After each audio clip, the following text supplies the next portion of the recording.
Hail, Cimmerians! Howard knew at this point that Conan was special when he wrote this.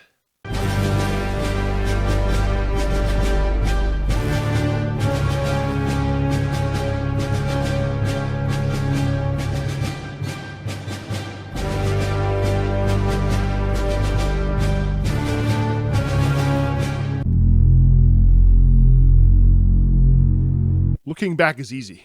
We know that Conan is Howard's most popular character and that he had a tremendous impact on fantasy. But from Howard's perspective, he was just one of many. It's clear that Howard had at least some inkling that Conan was a hit. There's evidence in The Scarlet Citadel. His saga, which had led him to the throne of Aquilonia, was the basis of a whole cycle of hero tales. How much weight could we put on this one line? Gary Romeo, on his Elsbrog de Camp blog, says that The Scarlet Citadel is the fifth Conan story that Howard wrote. But there's no clarification on that. There is basis for this, though, and I'll say more about that later in this video. I'll look at the other clues as we look throughout the story. Scarlet Citadel was first published in the January 1933 issue of Weird Tales magazine. It was the second Conan yarn to see print, or third, depending on how you call it. See my video on Phoenix on the Sword for details. So let's get into it. Spoilers from here on in. Chapter 1. Conan rides to the plains of Shamu with 5,000 knights at the request of his ally, Amalrus of Ophir. Conan believes that they will be fighting Strabonus of Koth, but he is betrayed. Amalrus and Strabonus turn on Conan and slaughter his forces to a man. Strabonus wants Conan dead, but we discover that neither treacherous king is in control, but rather the dastardly wizard, Sotholanti. Conan is the last Aquilonian standing, and even without hope, he refuses to go down. Howard shows us Conan's warrior spirit, undulled by kingship, and he is determined to keep on fighting until his last breath. Strabonus commands his Shemitish archers to kill Conan, but Sotha forbids it. Strabonus, a true bean counter, complains about the golden time he has spent training his swordsmen. Conan is a beast, and Howard describes the scene heroically. The clangor of steel rose deafeningly. The black-mailed figure of the Western king loomed among his swarming foes, dealing blow like a butcher wielding a great cleaver. Riderless horses raced down the field. About his ironclad feet grew a ring of mangled corpses. His attackers drew back from his desperate savagery, panting and livid. The wizard takes matters into his own hands and approaches Conan. With supernatural quickness, he touches Conan on his left forearm. Conan drops to the ground, paralyzed by poison. Conan is taken in chains back to Korshemish, and he is furious the entire way, having never felt such helplessness. Before we go on, please like, share, and subscribe if you think I've earned it. Okay, Chapter 2. Conan is dragged before his captors, who demand that he relinquish the crown to Prince Arpello of Pelia. Howard uses this moment of Conan's supposed weakness to contrast the degeneracy of the civilized kings with the vital power of the barbarian. In front of him stood Sotha, and on the divians lounged Strabonus and Amalrus in their silks and gold, gleaming with jewels. Naked slave boys beside them, pouring wine into cups carved of a single sapphire. In strong contrast stood Conan, grim, blood-stained, naked but for a loincloth, shackles on his mighty limbs, his blue eyes blazing beneath the tangled mane of black hair, which fell over his low, broad forehead.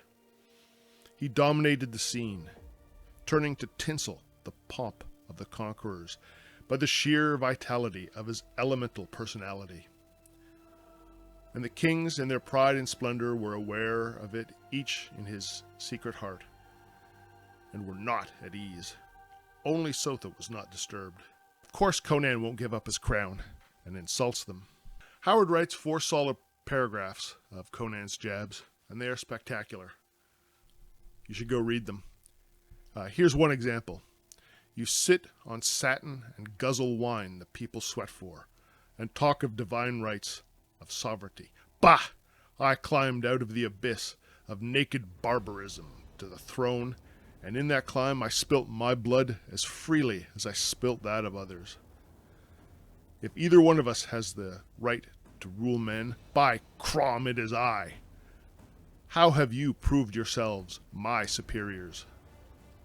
He spits in Amalrus's eyes. Angered, Amalrus means to stab Conan with his sword, and Sothi stops him by temporarily blinding him. King Weirdo won't do that again. Conan is taken to the dungeon and is greeted by the eunuch Shikeli, whose disgusting form and reputation highlight further the degeneracy of the wizard. At this door stood a fat, repellent figure, dangling a bunch of keys, Sotha's chief eunuch, Shikeli, of whom grisly tales were whispered, a man with whom a bestial lust for torture took the place of normal human passions. As they lead him into the darkness, even his guards grow nervous. Chapter 3. Left alone in the dark with only one sputtering torch, Conan's mind conjures up terrors. He recalls stories of the horrors of the dungeons beneath the Scarlet Citadel, as sung by the mad prophet Ronaldo, who was killed in the previous story. At last, a horrific 80-foot snake appears. You can thank Frazetta for this spectacular rendition of the scene. No symbolism going on here. No doubt, this is where De Laurentiis, Milius, and Stone get their inspiration for Thulsadum's pet in the 1982 movie. At the last moment, the prison door clanged open, and the serpent slithers away with speed. And an unnamed black man appears and offers Conan freedom for a price. He also calls Conan Amra. This is the first time the name Amra is used, and to me it suggests that Queen of the Black Coast was in the works, or at least in Howard's skull. Maybe. I asked Mark Finn, and he said that he suspects that this is nothing more than Robert E. Howard world building, since we know, and he knew, Conan had a full adventuring career prior to becoming a king.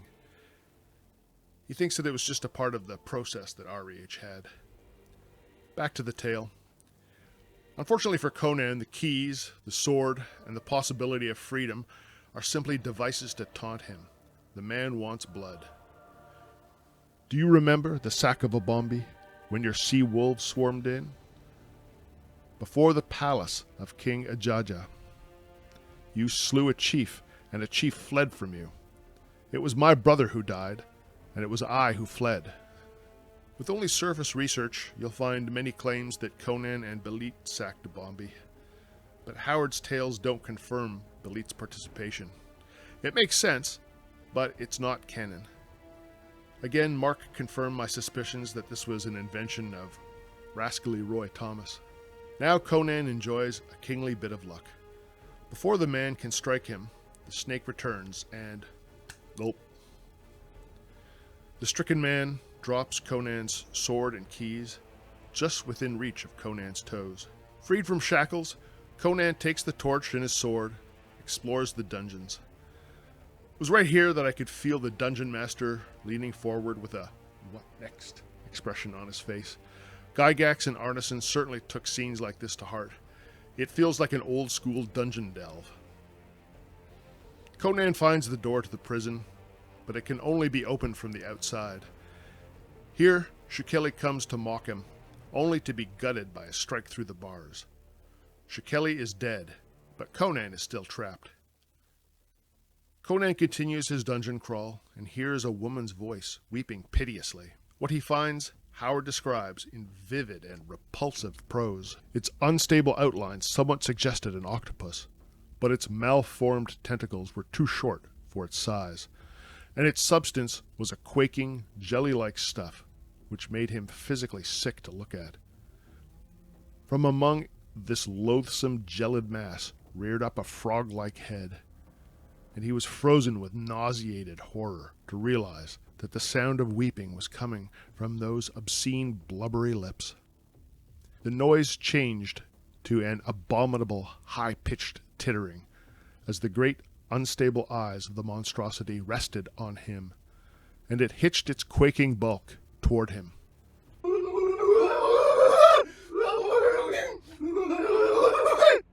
Conan, as disgusted as the reader, accidentally drops his torch and flees. In the dark, he comes to a slimy hole, and he senses somehow a malevolent presence approaching. He returns the way he came, and by luck comes upon his torch, which still glows with an ember. He reignites it and goes off again. Finally, Conan comes across a man trapped in the vines of a semi-animate plant, staring blankly. He gets a bad feeling about the malicious shrubbery and hacks it off at the stem in one stroke. The man is able to free himself and overcomes a haze induced by the plant's hallucinations. "Yag-Kaloon Ishtar," murmured the stranger. 10 years, the man says. I wondered if the mention of Yag-Kaloon has anything to do with Yag in the Tower of the Elephant. The man is Pelias the Sorcerer, Sotholante's rival. And he says this soon afterwards. "He pent me in here with this devil flower, whose seeds drifted down through the black cosmos from Yag the Accursed. And found a fertile field in the maggot-writhing corruption that seethes on the floors of hell." Is this a reference to the Tower of the Elephant? Yag is the planet that Yag-Kosha hails from in the Tower of the Elephant, but I asked Mark again about this, and he says, I don't recall Yag-Kosha being referred to as Yag the Accursed. That sounds more like a Roy line than a Howard line. Which is true. Is the planet Yag accursed? Howard describes it as green. Accursed is not canon. But I would guess that the Tower of the Elephant also was at least forming up in Howard's head at this point. Pelias proves a very useful but suspicious companion. They meet the snake and it flees. Conan asks why. "The scaled people see what escapes the mortal eye," answered Pelias cryptically. "You see my fleshly guise. He saw my naked soul." Conan is still faced with a door that he can't open. And in a display that horrifies him, Pelias animates Shukeli's corpse. It shambles up, opens the door, and is then dismissed by the sorcerer. The laughter of Pelias was merciless as a flint hatchet. Brutal. Don't mess with Pelias. They go to Sotha's chamber and Conan sees the midnight sky. He's been trapped longer than he thought. Howard writes that Conan was suddenly aware of thirst and a ravenous appetite. In order, I think, to emphasize Conan as a natural being after the chilling necromancy of the wizard. Pelias, on the other hand, sinks into a silken divan and talks about luxuries. He is more akin to Sotha and the corrupt kings than to Conan. Pelias shows him a crystal ball. Shamar is under siege already. Then he sees Tamar, where chaos reigns. I was a little confused here, as Tarantia is the capital of Aquilonia, but it seems that Tamar has one of Conan's palaces as well. Conan wants to go and fight, but will he make it in time? He will, as Pelias summons a huge bat-like creature. Conan has doubts, but anything for his kingdom.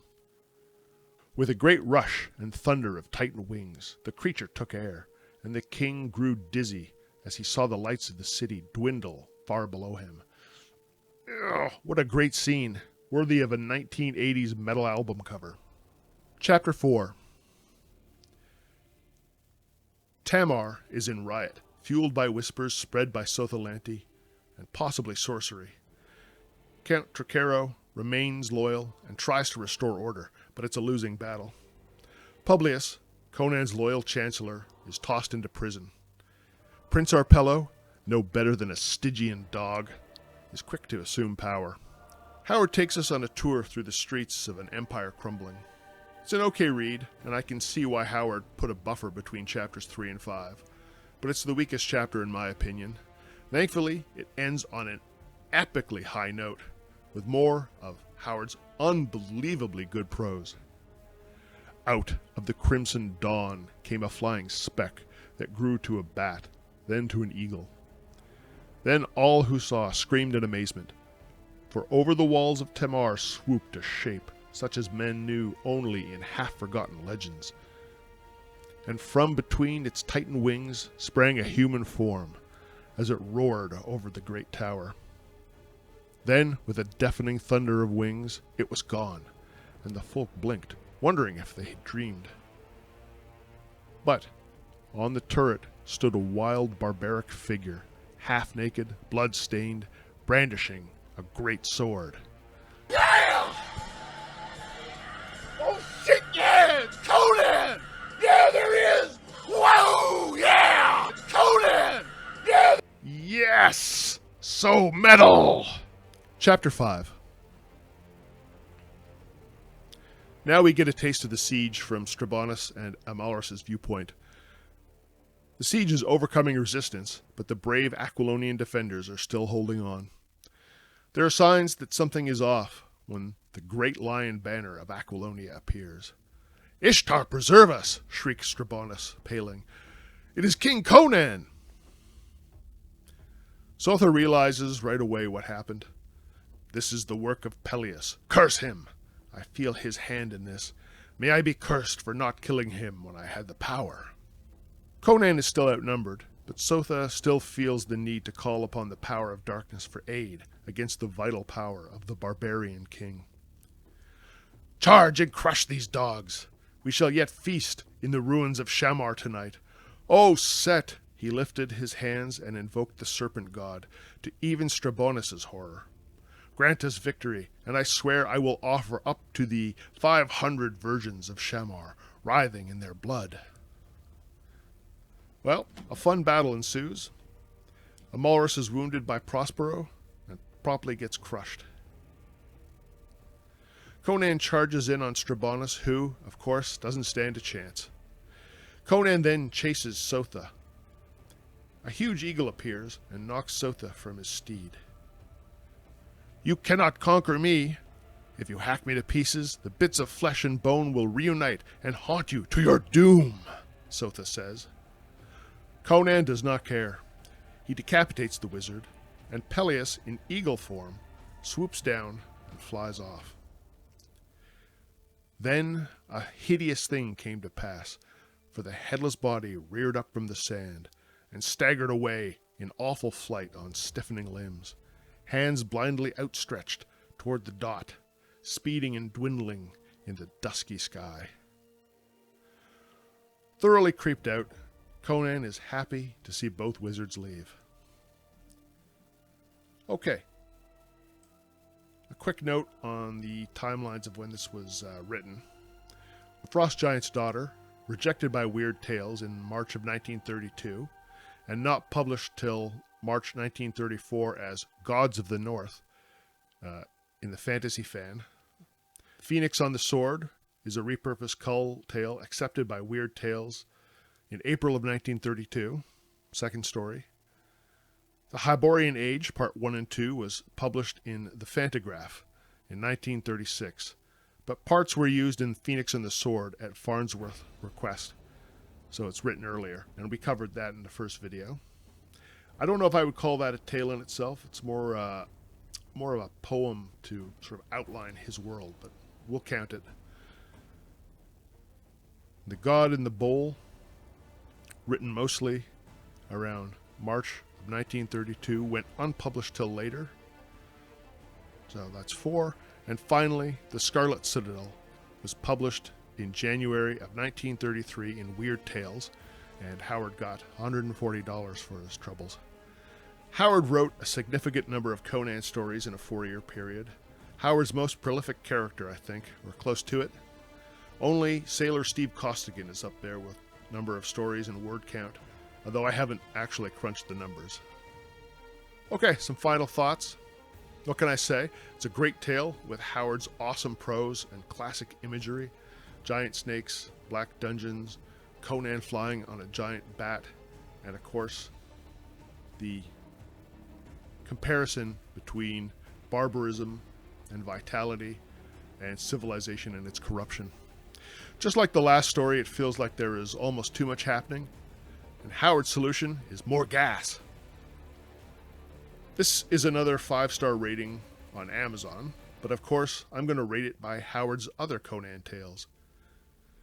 This one is a solid 3 decapitated wizard heads out of 5. Up next, The Tower of the Elephant. I'm Eric Wag. Thank you for watching. Fight forever. I'm with them. This is incredible.